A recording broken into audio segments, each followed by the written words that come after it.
Hello. The police carried out a series of raids at dozens of locations in response to violent clashes between two rival gangs, the Rock Machine and the Rebels. As tensions reached their peak, a police sniper was deployed from above to target a suspect believed to be hiding among the mourners. The person suspected of being behind the assassination.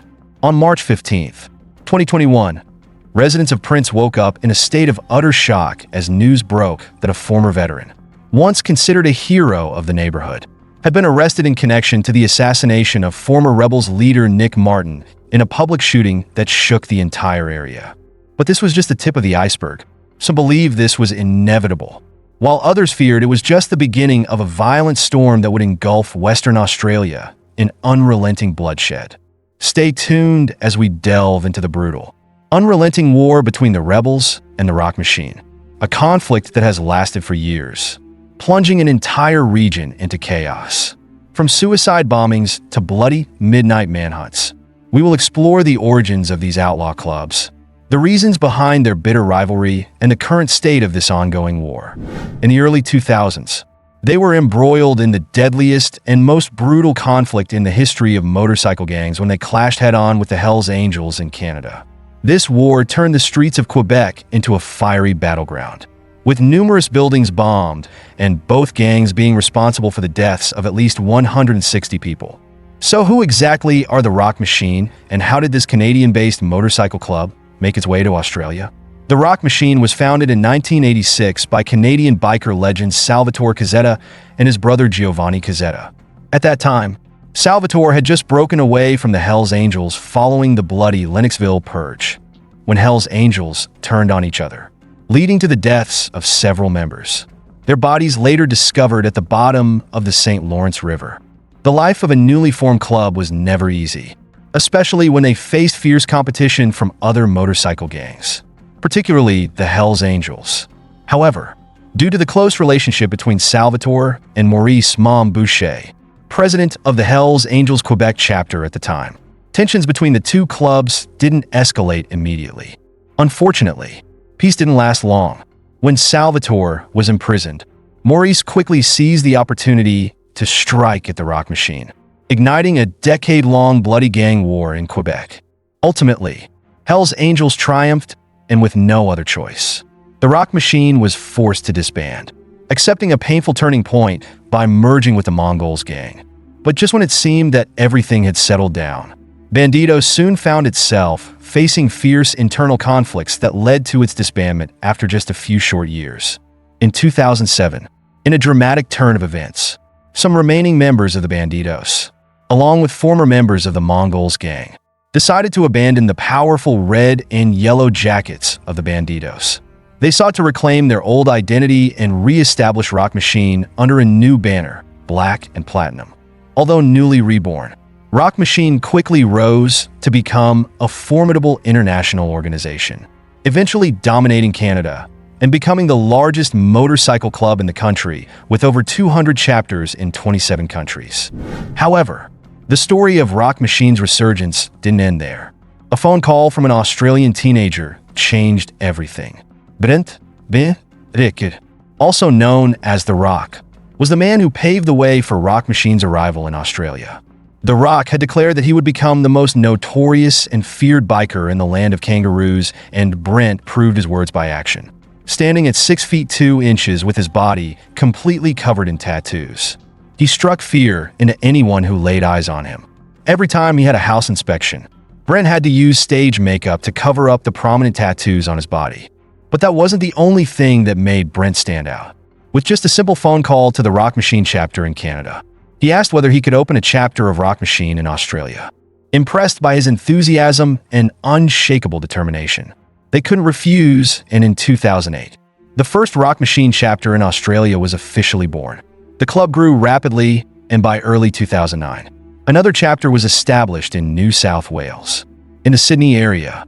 However, conflict between outlaw motorcycle clubs was inevitable.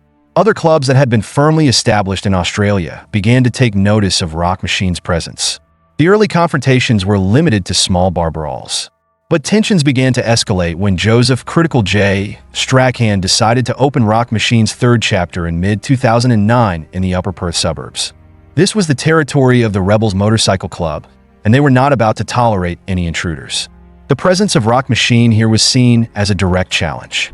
The Rebel Outlaw Motorcycle Club was not a small force, with at least 70 chapters scattered across Australia. They were the largest and most formidable motorcycle club in the country, known for their underground activities such as drug trafficking, extortion, and tax evasion. They also had a bloody history, marked by decades of execution-style assassinations. At this point, Rock Machine was up against a colossal challenge, facing an opponent that was not easy to defeat. But this did not deter them. Both gangs were ready to engage in an all-out war with no mercy. The conflict between the two outlaw motorcycle gangs, Rock Machine and Rebels, began with harmless online threats and heated exchanges. But it all remained at that level until a group of young Rebels members unexpectedly switched sides to join Rock Machine, seeking the opportunity for official membership. Then, on July 10th, 2010, tensions escalated beyond control when a massive brawl erupted at a nightclub. The chaotic scene left not only gang members, but also police officers injured. And the situation didn't stop there. It had only just begun. 3 months later, in October 2010, one-on-one fights were no longer enough to settle the disputes. Rock Machine decided to escalate their methods to something far more extreme: Molotov cocktails. The police reported that a vehicle belonging to a member of the Rebels was set on fire during the night. It seemed that the fury of the ongoing war had finally subsided. But less than a month later, on November 5th, both gangs caused chaos at a mixed martial arts event in an arena. A fight broke out between around 20 members, creating a scene of mayhem and leaving many injured. After suffering a humiliating defeat, the Rebels began to fear that if they didn't take action, their reputation would be severely damaged. On November 12th, 15 members of the Rebels launched a hunt through the Fremantle Entertainment Precinct, searching every corner in the hopes of finding any Rock Machine members brave enough to appear publicly. However, their efforts were in vain. Soon after, on November 16th, Rock Machine retaliated by setting fire to a tattoo parlor owned by the Rebels. The police confirmed that a member of Rock Machine was the culprit. The war didn't end there, but continued to escalate with a series of revenge attacks. Another Rebels vehicle was set alight, and one of their homes was severely attacked and vandalized. The situation worsened when a member of Rock Machine was arrested while transporting a huge stash of weapons, including several assault rifles, handguns, and ammunition discovered in his car during a traffic stop by police. By 2011, the violence showed no signs of abating. In January, the two clubs clashed again at the Click nightclub in Fremantle, leaving several injured. The very next day, a tattoo parlor in Spearwood, owned by a member of Rock Machine, was brutally vandalized, and the manager was savagely beaten by a group of Rebels members.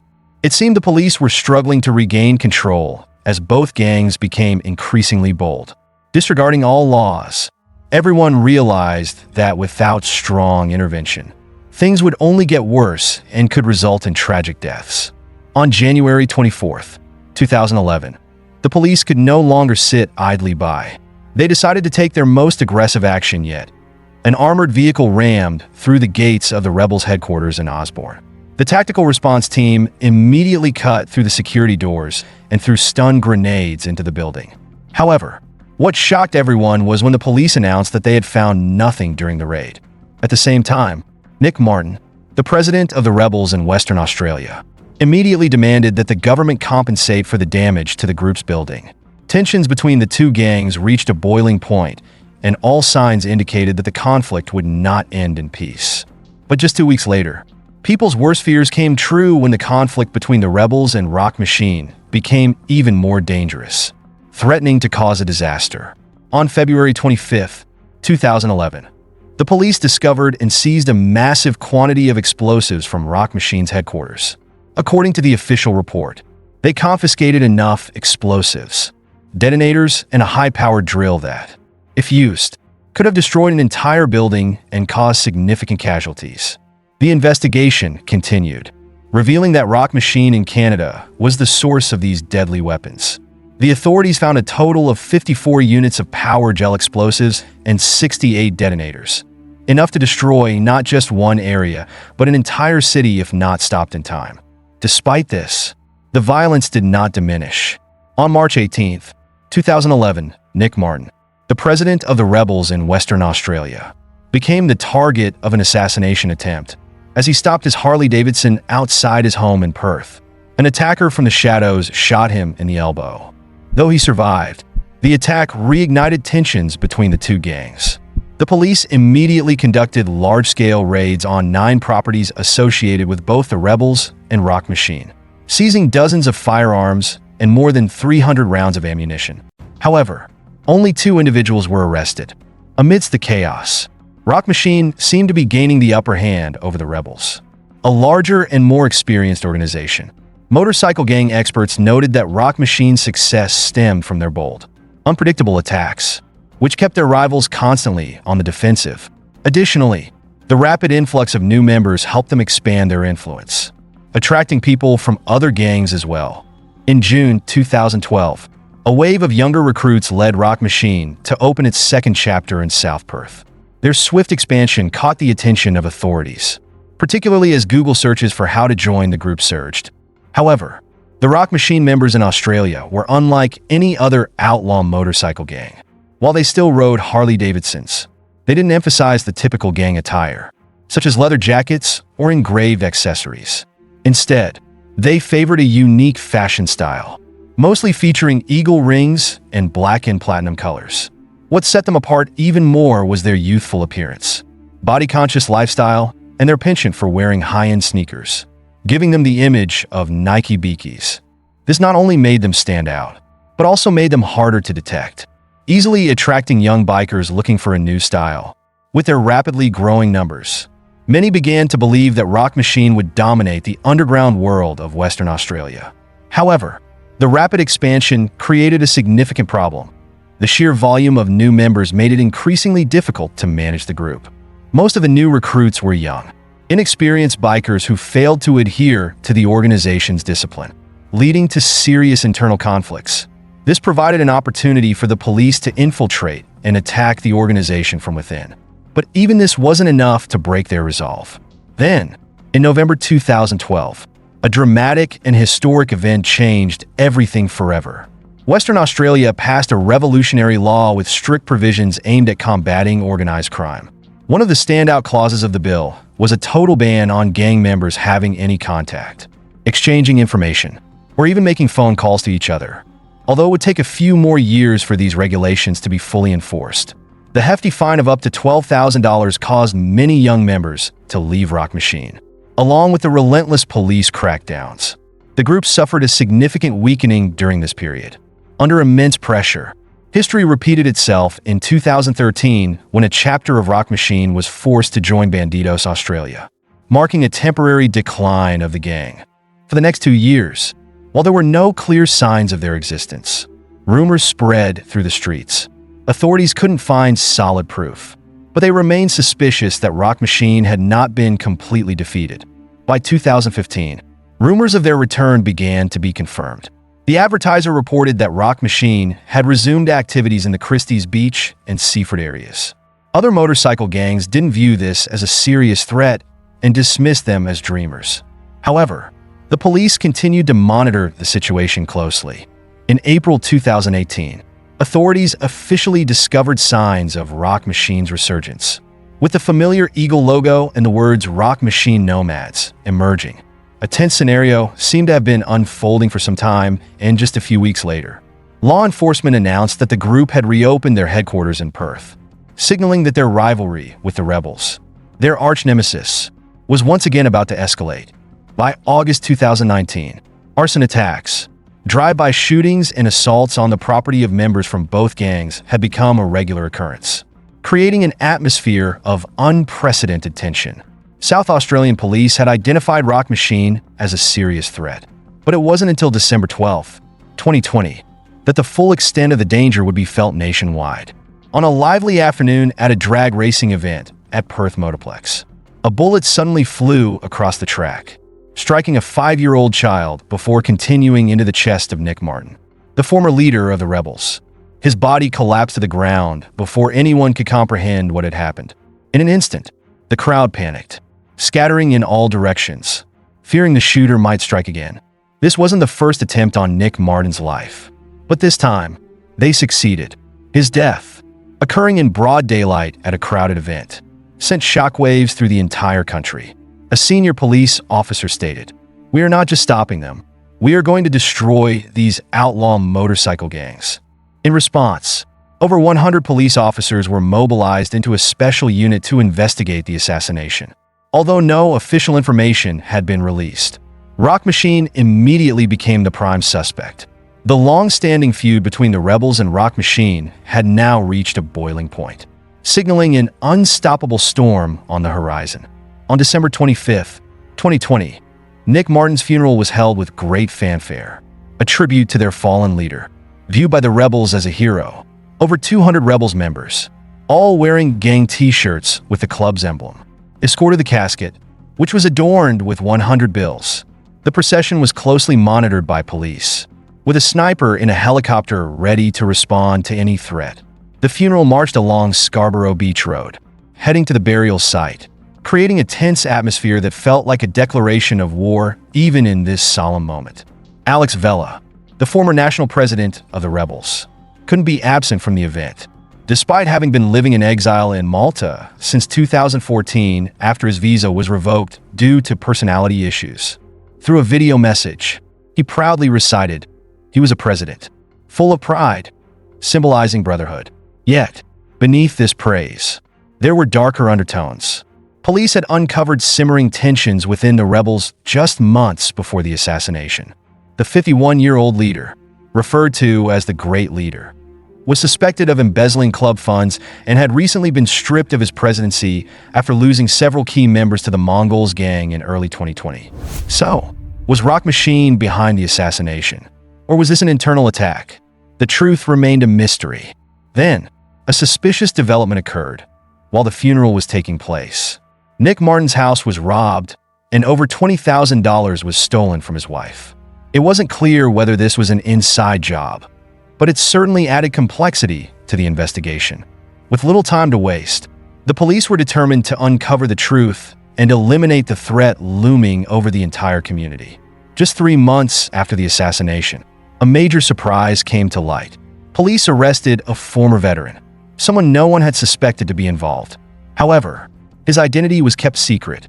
What was particularly strange was that this individual had ties to Shadows of Hope, an international charity known for its volunteer work in war zones. Shadows of Hope described itself as the most fearless organization in the world, with missions including training rebels, managing secret clinics, rescuing victims of human trafficking, and engaging in combat. After his arrest, the former soldier was placed in Castle Arena Prison, home to Western Australia's most dangerous criminals. Although details of the case remained tightly under wraps, police still struggled to fully explain the connection between this humanitarian organization and the assassination. The biggest question remains unanswered. How could someone who claims to be humanitarian be involved in the killing of a motorcycle gang leader? By 2023, despite the many upheavals, both Rock Machine and rebels continued to operate powerfully in Australia. Rock Machine had expanded to 11 branches nationwide, while rebels remained the largest and most influential motorcycle gang in the country. However, despite the ongoing conflict between the two gangs, authorities were increasingly concerned about internal issues within the rebels. Following the death of Gino Vella, the godfather of the rebels, the multimillion-dollar empire of the gang was at risk of falling apart. Experts believe that Gino Vella's passing created a power vacuum, leading to a major rift within the rebels' royal family. One of his own children had even recently abandoned the club to join their rival. The internal situation within the rebels was growing more tense, and police feared that acts of revenge could occur at any time. What do you think of this story? Feel free to leave your thoughts in the comments below for everyone to read. Don't forget to like and subscribe to the channel to support me. Thank you for watching. Goodbye.